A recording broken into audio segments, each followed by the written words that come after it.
안녕하세요, 에드맘입니다.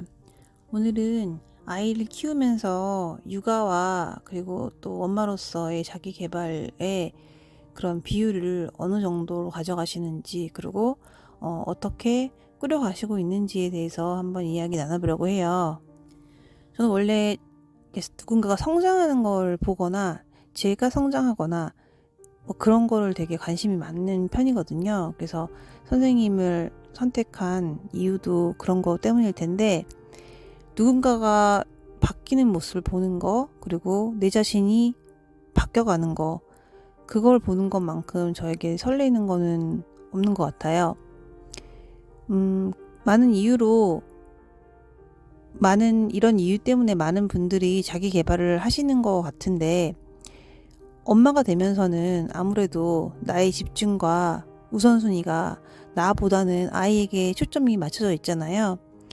그래서 나 자신을 소홀하게 되고 아이에게 모든 에너지와 사랑과 헌신을 집중을 하다 보니 나와의 관계는 점점 멀어지고, 또 방치하게 되면 뭐 심하게는 우울감, 우울증,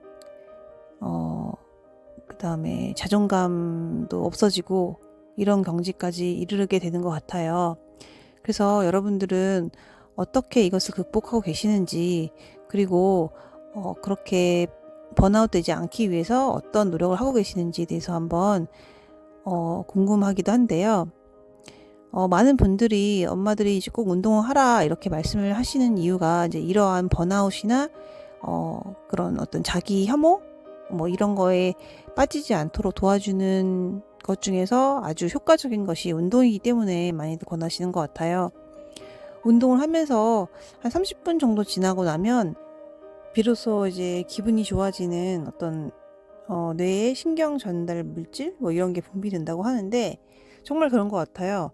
한 20분, 30분 되기 전까지는 너무 힘들죠. 내가 러닝머신에서 뛰면서도 그만두고 싶다 이런 생각이 정말 큰데, 30분 지나면 정말 러너스 하이라고 해서 어떤 굉장히 기쁨의 순간이 오거든요. 그래서 그 순간이 한 30분 정도인 것 같은데, 30분을 지나면 이제 그게 고통이 어떤 시열로 바뀌면서 계속 내가 그걸 유지할 수 있는, 그래서 운동을 열심히 하는 사람들이 더 열심히 하고 안 하게 되는 사람은 또 계속 안 하는 그런 빈부의 격차도 심해지는 것 같은데, 어찌됐든 운동이 가장 그런 엄마가 내 멘탈을 움켜쥘 수 있는, 그런 힘을 줄 수 있는 가장 큰 수단이라고 생각을 하고, 그 다음에 이제 저 같은 경우는 독서거든요.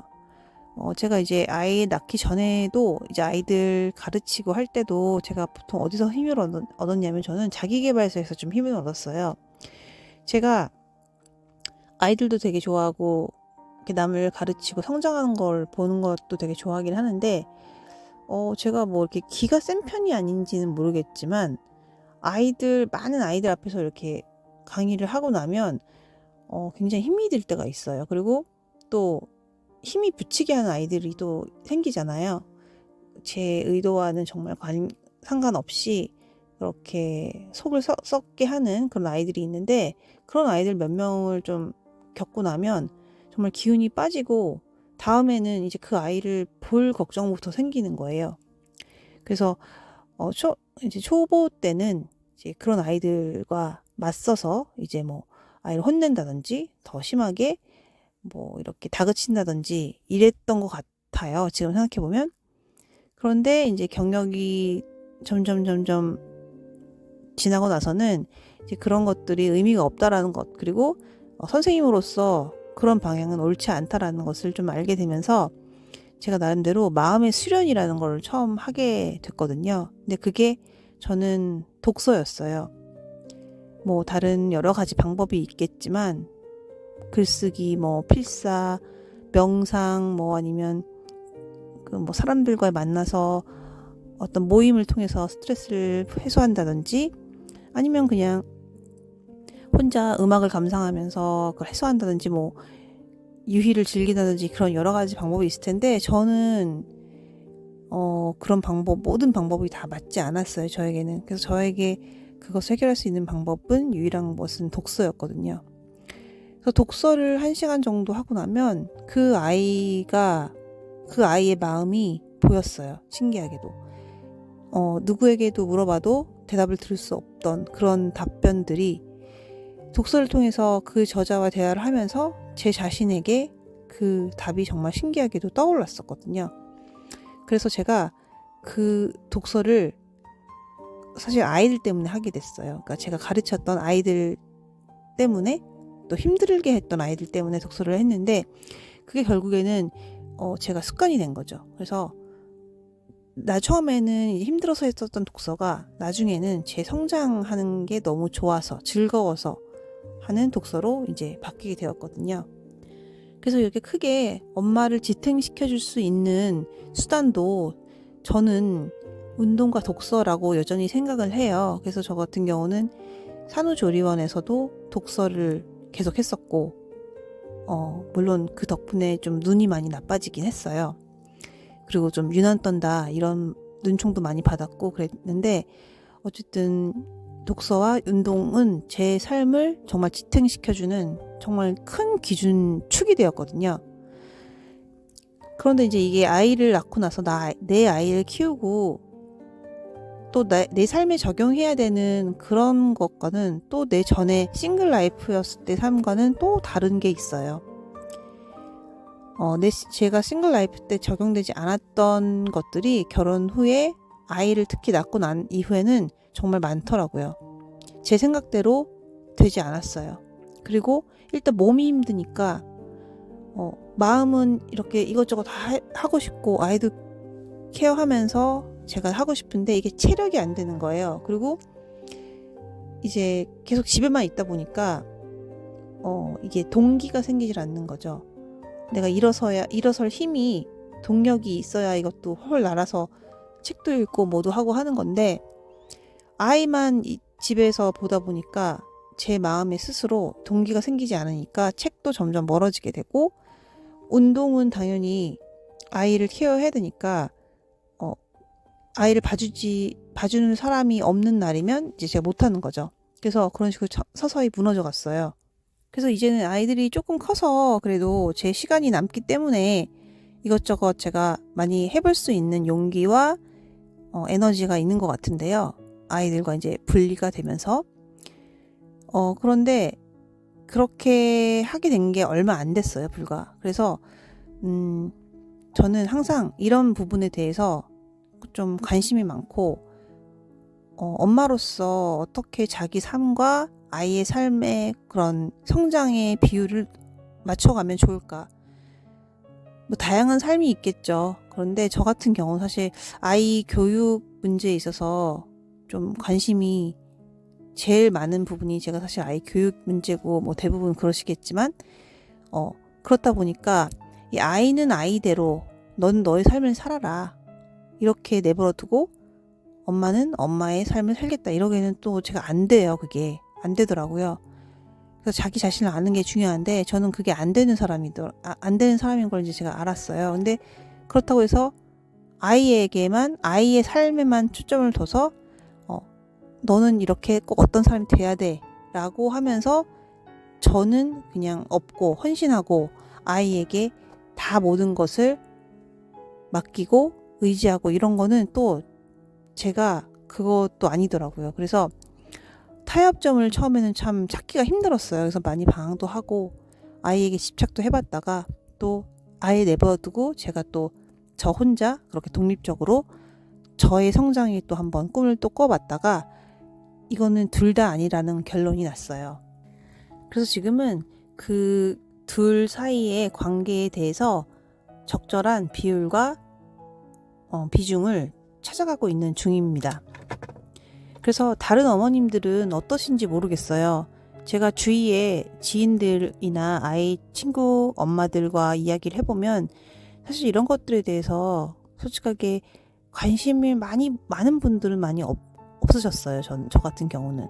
그래서 얘기해보면 그냥 그렇게 심각하게 생각해보지 않으시고 아이는 학원 보내면 되는 거고 나는 내가 힘이 있으면 운동도 하고 뭐 독서도 하지만 굳이 그렇게 그거에 대해서 크게 신경을 쓰지 않는다라는 식의 태도가 많으셨어요. 그래서 저는 이 이야기 나눌 것도 없고, 그래서 항상 이제 그런 모임이나 이제 그런 메시지를 찾으러 이곳저곳 유튜브도 보고 책도 보고 이제 이런 식으로 주로 아이디어를 얻는 편인데, 그래서 제가 드리고 싶은 말씀은, 아이와 엄마 둘의 성장이잖아요. 이거는 육아는. 그래서 둘 다 결국은 성장을 해야 되는 게 정말 맞는 것 같아요. 육아라는 게 육아의 아가 나아자라는 말도 있듯이 아이만 잘 키우고 내가 없으면 정말 안 되는 거고요. 그렇다고 해서 내가 물론 제가 잘 올바로 서야 아이도 잘 따라오는 것 같고, 뭐 아이는 엄마의 뒷모습을 보면서 큰다 이런 말도 있잖아요. 저도 그걸 참 믿는 편이긴 한데 아직은 모르겠어요. 제가 아이가 4학년이거든요. 그래서 아직은 어려서 그런지 모르겠는데 그게 아직은 안 되는 것 같아요. 그래서 그거는 제가 좀 더 키워보고 한번 가능하면 말씀을 한번 드리겠습니다. 그런데 어쨌든 아직까지는 제가 독립은 아직 안 되는 것 같아요. 약간의 분리는 할 수 있지만 아이 삶과 제 삶을 분리할 수 있는 단계는 아니긴 한데, 확실한 건 아이가 아무리 어려도 엄마의 삶과 엄마의 성장은 반드시 필요하다. 이거를 저는 분명히 말씀드리고 싶고, 이것에 대한 비중이 정말 무 자르듯이 50대 50 이렇게 할 수는 없겠지만, 그래도 내 지분을 정말 그래도 한 50%는 가져가야 되지 않나 이런 생각이 들어요. 왜냐하면 내가 아닌 타인, 어떻게 보면 아이도 나는 아니니까 타인인데, 타인에 대한 그런 헌신과 모든 집중과 뭐 이것을 내 자신 이상으로 가져가게 되면 그 비율이 내 자신에 대한 비중은 점점 줄어들게 되어 있어요. 이게 하다 보면 이게 집중하게 되는 대상에 대한 그 에너지가 점점 커지거든요. 그러다 보면 균형을 맞추지 않으면 확보가 안 되고 계속 그 대상 쪽으로 에너지가 쏠리게 돼요. 그래서 저는 반드시 내 자신에 대한 성장 에너지를 꼭 가지셔라. 아무리 아이가 어려도 누구에게 부탁을 해서라도 꼭 그 시간을 가져가시라라고 말씀드리고 싶고요.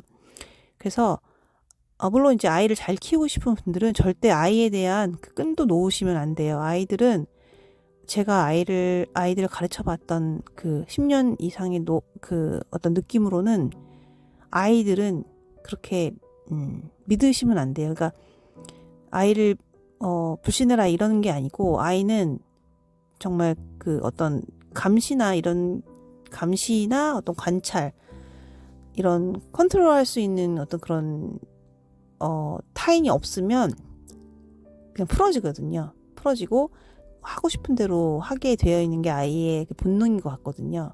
아이도 그렇고 청소년기도 그렇고. 그렇기 때문에 반드시 아이를 관찰은 하셔야 돼요. 관찰하시고 어떻게 하고 있는지는 반드시 아주 꼼꼼하게 관찰하시되 내 자신의 성장을 위한 에너지도 50%는 남겨두시라, 이런 말씀을 드리고 싶습니다. 자, 그래서 오늘은 엄마의 삶과 아이의 삶 사이에 그 에너지의 집중도에 대해서 말씀드렸는데, 반드시 균형을 유지하시고 나의 성장에도 관심을 가지셔라, 이렇게 말씀을 드리면서 오늘의 영상을 마치도록 하겠습니다. 그럼 들어주셔서 감사합니다.